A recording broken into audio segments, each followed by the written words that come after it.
Баршаңызға сәлем. Бүгін сіздерге жұмсақ болып шығатын бауырсақтың рецептісімен бөлісетін боламын. Осы рецепті негізімен ұзақ іздеген болатын. Қандай рецептпен жасасам да бауырсағым дұрыс шықпайтын немесе қап-қатты болып шығатын. Осы рецептпен жасаған кезде өмірімде бірінші рет бауырсағым өте әдемі, жұп-жұмсақ, үлпілдек болып шықты. Қызық болса, видеоны соңына дейін қараңыздар.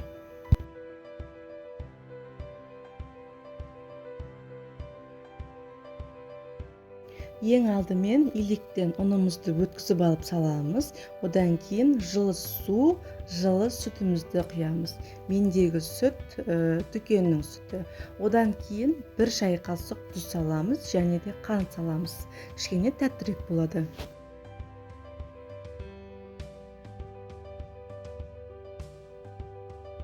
Одан кейін дрожжімізді саламыз, сосын майонезімізді саламыз. Майонез өте жұмсақтық қасиет береді және де бауырсақтарыңыз қатып қалмайды.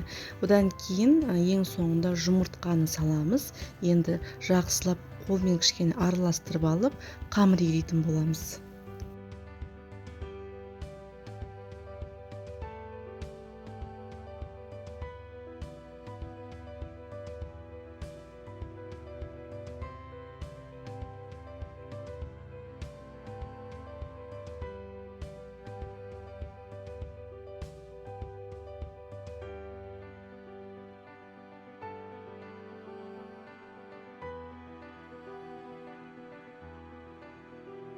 Осылай қамырдың шетінде қалып қалған, астында қалып қалған қамырларды да алып, тазалап қамыр илейміз.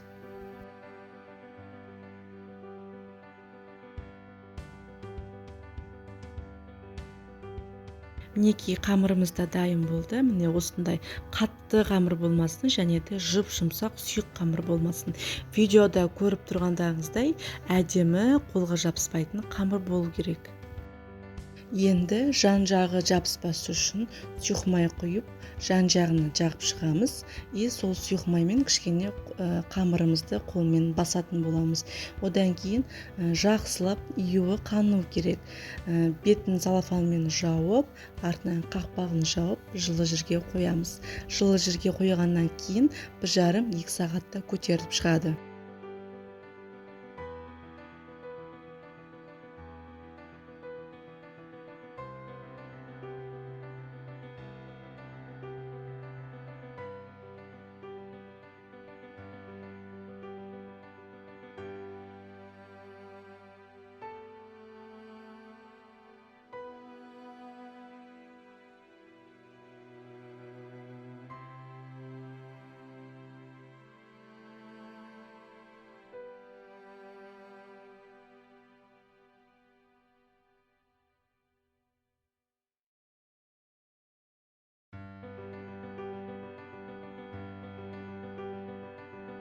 Мінекей қамырымыз да көтерілді. Енді үстелдің үстіне қойып, қамырымызды 2-ге бөлеміз. Екеуін бірдей дөңгелетіп аласыздар.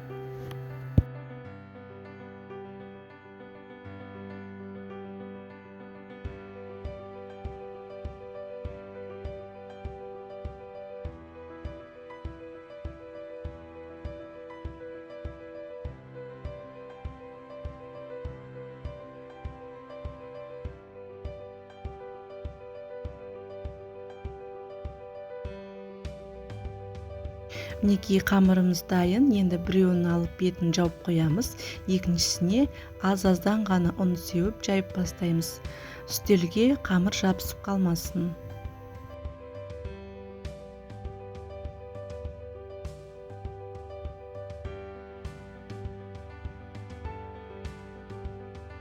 Видеода көріп тұрғандай осылай аунатып отырып жаясыздар. Bir үстелдің үстінде отырып, бір жерде ғана жая бермеңіздер, асты жабысып қалуы мүмкін.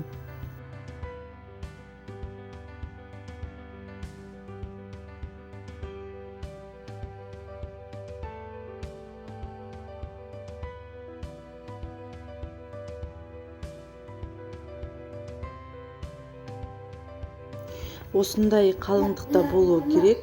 Өте жұп-жұмсақ та болмасын, қатып қалады, қалың да болып кетпесін.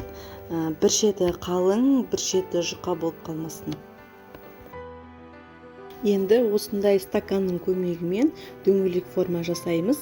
Дөңгелек форма жасалған қамырдың бәрін мата дастарханға 15-20 минуттай қойып тындырамыз. Міне екі қамырды да осылай дөңгелек етіп жайдым, бірақ осылай артылған қамырын бөлек салафанға салып борап тындырып қойдым. Ол осы бөлігін, артылған бөлігін төртбұрышты етіп жасадым. Өздеріңіз қалауыңыз домалақ етіп жасасаңыздар да болады, төртбұрышты қылып жасасаңыздар да болады. Енді қуыратын майымызды дайындау үшін осындай сұйық майды құямыз. Оның үстіне тоң майды қолдансаңыздар, жаңа бауырсақтарыңыз пісіп шыққан кезде май болып, беті шылқылдап кетпейді.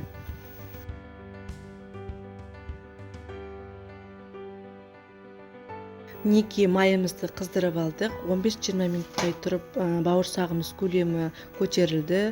Енді ақырында бауырсақтарымызды саламыз. Газдың астын қатты қоймаңыздар. Орташа жылдамдықта сәл кішілеу болып тұру керек. Ең кішкентай көзінен жоғарырақ болу керек. Орташа жылдамдықта пісіріп аласыздар. Газдың астын қатты қойсаңыздар, сырты қызарып, іші шикі болып піспей қалады. Бауырсақтарды қағаздың үстіне сүзіп алып қоямыз. Бір-біріне жабыстырып қоймаңыздар. Көтерілген бауырсақтарыңыздың көлемі түсіп кетеді. Осылай бөлек-бөлек тізіп қойғандарыңыз дұрыс. Енді келесі барлығын осылай пісіріп аламыз. Осындай майға қыздыратын болсаңыздар, май да қатты кетпейді, бауырсақтарыңыз да қатты шылқылдап шықпайды.